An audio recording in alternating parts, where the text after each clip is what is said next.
चॅनलला सबस्क्राईब करा आणि बेल आयकॉन दाबा म्हणजे नवीन व्हिडिओचे नोटिफिकेशन तुम्हाला येतील। व्हिडिओ आवडला तर लाईक करा, तसेच तुमच्या मित्रमैत्रिणींसोबत शेअर करा। हॅलो स्टुडंट, आज आपण बघणार आहोत स्टँडर्ड 4 चा second lesson the interrelationship between living things. एक रिडल आहे इथे बघा। An age old tree with thick strong trunk give deep dark shade from the scorching sun. Like an old man beard with many strands, it has ropes for swinging for every branch. मराठीमध्ये हे riddle कसं दिलेलं आहे बघा। ऐन दुपारी मिळे सावली तेथे थोडा थांब, झाड जुने खोड मोठे दाढी त्याची लांब। कोण आहे असा? तर आहे बनियन ट्री, वडाचं झाड। काय करतं आपण? सावली देते, खूप मोठं त्याचं स्टेम असतं आणि त्याच्या वडाच्या पारंब्यावरती आपण झोकासुद्धा घेऊ शकतो। पुढे बघूया, इथे तुम्हाला दिलं आहे plants in our surrounding are useful to us in different way. The names of some plant are given below. For what purpose do we use their leaves. बघा, इथे तुम्हाला परिसरातल्या वेगवेगळ्या झाडांची पानं दिलेली आहेत, त्याचे तुम्हाला काय काय उपयोग आहेत ते दिलेले आहे। इथे आहे पहिलं दिलेले बिटल वाईन म्हणजेच नागवेल, सेकंड आहे फ्लॅम ऑफ फॉरेस्ट म्हणजे पळस, फेंग्रिक मेथी, वस्का अडुलसा, करी लीफ प्लांट कढीपत्ता। याची पानं आपण यूज करतो बघा। पहिले नागवेलची पानं खातात ना, जे लोक पान खातात त्याला सगळं कात वगैरे लावून ते पान। नंतर पळस आहे, पळसाचं पान हे औषधी असतं। मेथीची पानाची आपण भाजी करतो। अडुळसाचं पान सुद्धा औषधी आहे। तसंच करी लीव्ज आपण कुठे वापरतो? जेवणासाठी, फोडणीसाठी वापरतो। पुढे आहे the need of living thing are met in their environment म्हणजे सजीवांच्या गरजा ह्या त्यांच्या परिसरातूनच पूर्ण होतात। बघा, we have many needs like food, water, air, clothes and shelter. All these needs are met in our surrounding. बघा, आपल्या ज्या गरजा आहेत, अन्न, वस्त्र, निवारा, या आपल्या आजूबाजूलाच पूर्ण होतात। बघूया आपण बघा, in fact food, water and air are need for all living thing. They are all fulfil in environment but there are different in the need of each kind of living thing. For example, the water that a mouse drink in an entire day would not be enough for an elephant even at one time. म्हणजे बघा, आपल्या सगळ्यांच्या गरजा जरी परिसरातून पूर्ण होत असतात, तरी सगळ्यांच्या गरजा सेम आहेत का? नाही। उंदीर जेवढं पाणी पितो तेवढंच वाघ पाणी पिऊ हत्ती पाणी पिऊ शकतो का? तर नाही। तर प्रत्येकाच्या गरजा ह्या वेगवेगळ्या आहेत आणि प्रत्येकाच्या गरजा ह्या त्याच्या आजूबाजूच्या परिसरातच पूर्ण होतात। मग ज्या परिसरात त्याच्या गरजा पूर्ण होतात त्या परिसरात राहणं तो प्रेफर करतो, जिथे त्याची गरज। आता वाघ आपल्या आजूबाजूला राहील का? कारण त्याला जंगलामध्येच त्याला राहणार, त्याला जंगलामध्ये त्याचं खाद्य मिळतं, त्याचं प्रे असतं तिकडे, म्हणून तो जंगलात राहतो। जसं ज्याला जिथे सराउंडिंग योग्य असेल, त्याची गरज तिथे पूर्ण होईल, त्या सराउंडिंगमध्ये तो राहतो। पुढे बघूया आपण, थिंक अबाउट इट दिले बघा। Butterfly feed on nectar of flower म्हणजे बटरफ्लाय काय करतं? फुलातील मध घेतं।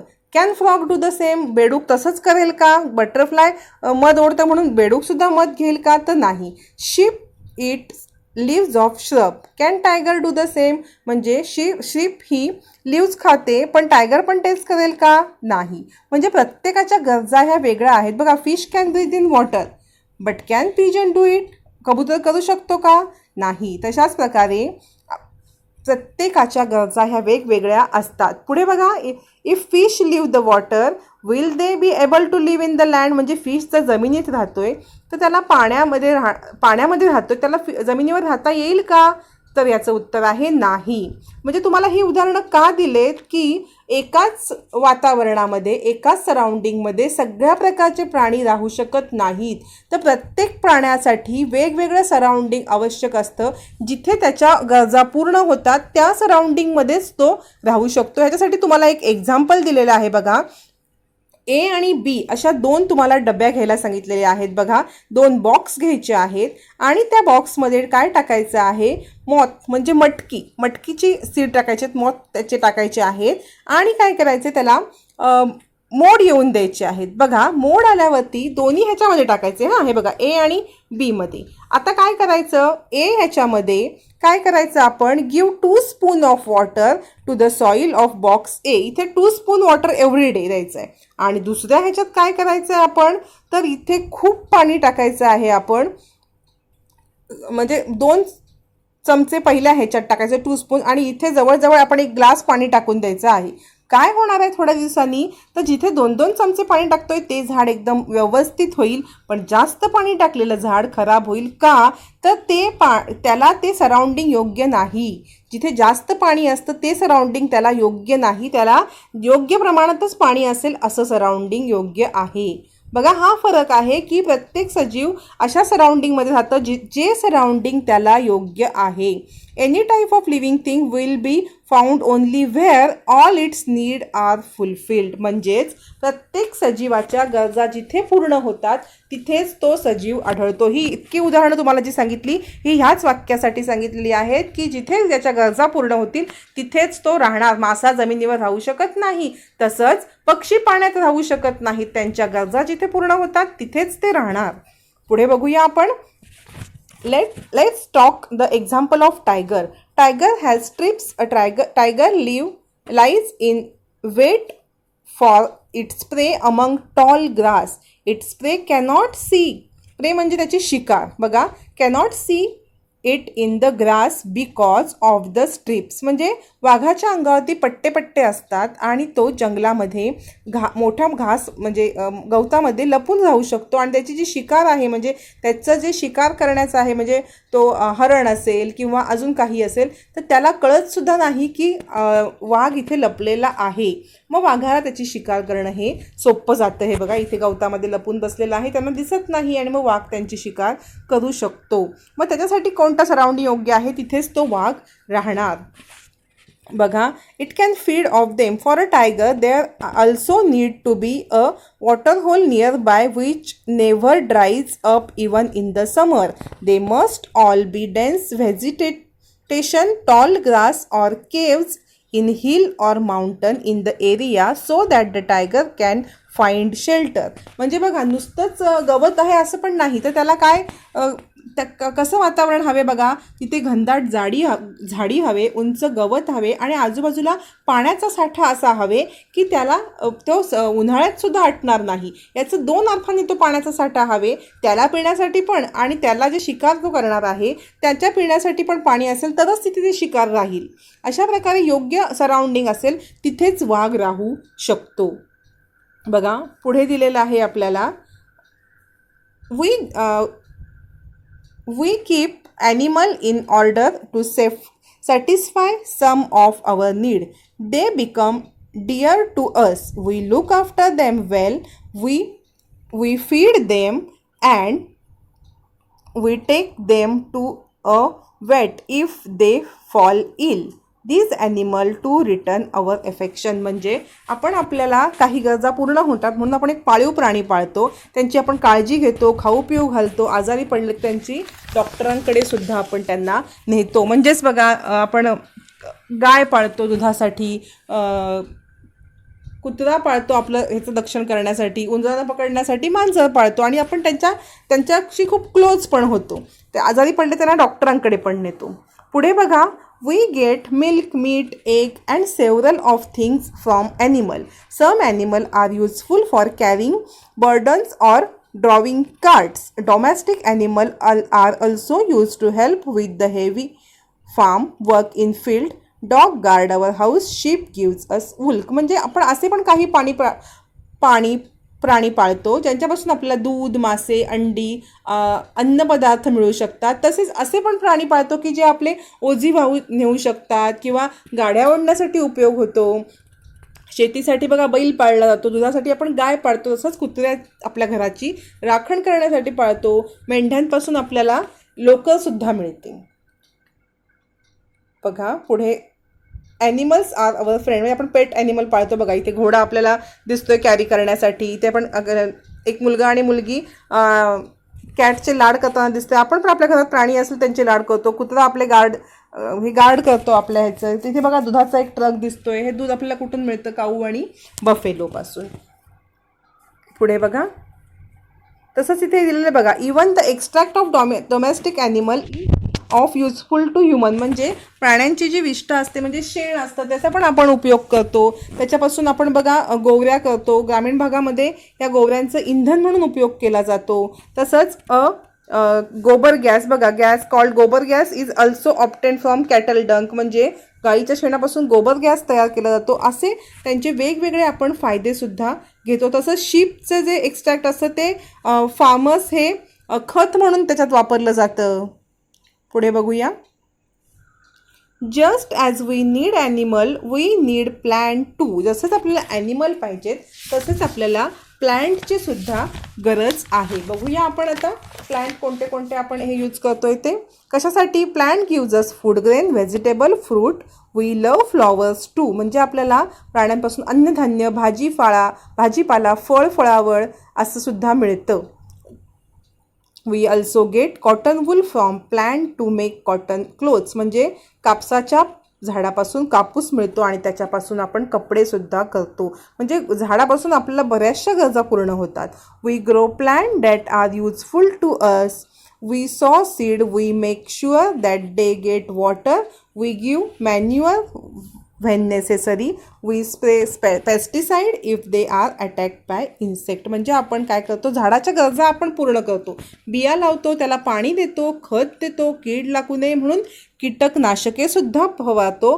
Plants too gives us abundant, they satisfy our need, प्लांटसुद्धा आपल्याला भरभरून देतात आणि आपल्या नीड पूर्ण करतात. बघा, animal like monkey, squirrel lives on tree, it gives them certain advantage.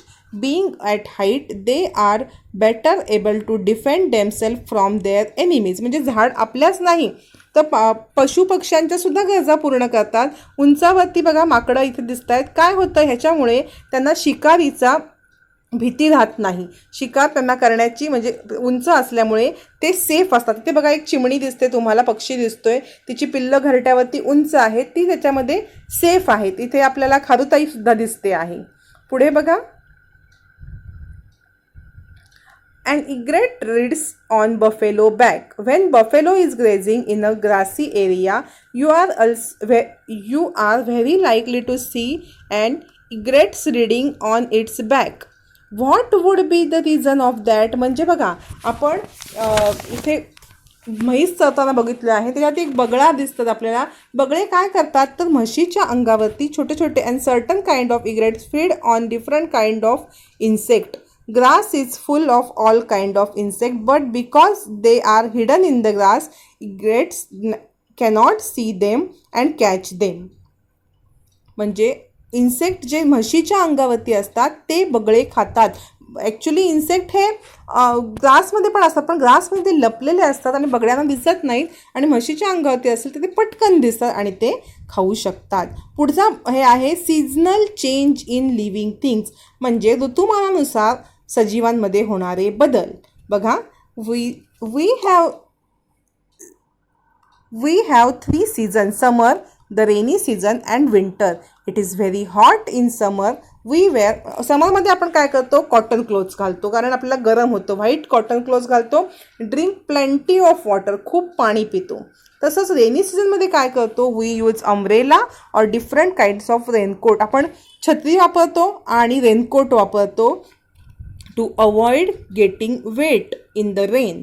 Third आहे, in winter we wear woollen and other warm clothes to protect our self from cold. विंटरमध्ये आपण काय करतो तर वुलन क्लोथ्स घालतो, स्वेटर घालतो आपल्याला थंडीपासून वाचण्यासाठी. बघा, आपण हे बघितले आपल्यामध्ये होणारे बदल, ऋतुमानानुसार सीझनल जे आपल्या होतात ते बदल. पुढे बघूया आपण दुसऱ्या लिव्हिंग थिंग्समध्ये काय बदल होतात. Just as see season affect us, they affect all other living thing too. इतर लिव्हिंग थिंगला सुद्धा एफेक्ट करतात. We see that changes taking place in living world every year after year. Winter in Maharashtra is also called, बघा, winter in season पानगळ म्हणजे पानं गळण्याचा season, पानगळ. That is the falling of leaves. ह्याला विंटरला पानगळ सुद्धा म्हणतात. There is because many trees leave there lives shed their leaves in winter. पानगळ म्हणतात विंटरला, कारण त्या सीझनमध्ये बरेचसे झाडं आपली पानं पडतात पानं. द कोट ऑफ मेनी फरी animals become thicker in winter. म्हणजे विंटरमध्ये ज्यांचे अस्वल किंवा याक असे जे फरी ॲनिमल आहेत, त्यांच्या अंगावरती खूप केस आहेत, ते थिक होतात विंटरमध्ये. का? तर to keep them warm in the cold season. थंडीपासून बचाव करण्यासाठी त्यांच्या जो शरीरावरती केसांचा कोट असतो तो अजून दाट होतो. म्हणजे अस्वल, याक, जे बर्फाळ प्रदेशामध्ये प्राणी राहतात ते. Such growth of hair is especially noticeable in animal like sheep and some types of goat and rabbit. Rabbit, ship आणि गोट्समध्ये सुद्धा हा बदल दिसून येतो. The end of winter it is also the time for the mango tree to start blossoming. Them blossom are called मोहर. Blossom are called मोहर in Marathi. म्हणजे winter जेव्हा संपत येतो, थंडी जेव्हा संपत येते, तसं आंब्याला मोहर येतो थंडी संपता आणि उन्हाळ्यात त्याला काय येतं, मस्तपैकी आंबे येतात.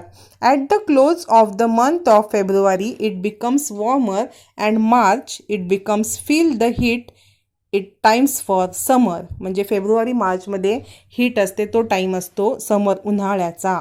In this season many tree get new leaves. या सीझनमध्ये जे विंटरमध्ये पानं पडलेली असतात ती ह्या सीझनमध्ये पानं यायला सुरुवात होतात. Forest appear to be taken on a copper colour because their leaves are reddish and shiny while they are tender. म्हणजे बघा, फेब्रुवारी महिना संपला की थंडीचा कडाका कमी होतो, मार्च महिना सुरू झाला की उन्हाळा चालू होतो, हिवाळा संपून उन्हाळा झाला की प्रत्येक झाडाला पालवी फुटते आणि रानावनात सगळीकडे तांबूस रंगाची नाजूक कोवळी पानं दिसायला लागतात. छोटी छोटी पानं येतात, कोवळी. बघा, कोकिळा पक्षाचा मंजूळ आवाजही इथे ऐकायला येतो. The call of koel is heard in many places. In summer the market is full of mangoes. म्हणजे समरमध्ये सगळीकडे आंबे दिसतात. Watermelon for us to buy. तसेच आपण काय काय फळं खातो बघा, ह्याच्यामध्ये कलिंगड घेतो, आंबे घेतो, काजू असतात. ही सगळे उन्हाळ्यात येणारी फळं आहेत.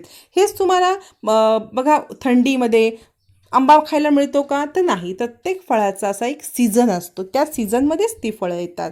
दिस is the season for these fruit. Although mango tree go all over Maharashtra, the Konkan region is particularly famous for its mango. म्हणजे जरी सगळीकडे आंबा येत असला तरी कोकणात जो आंबा येतो, हापूस आंबा अल्फान्सो, तो सगळ्यात फेमस आंबा असतो.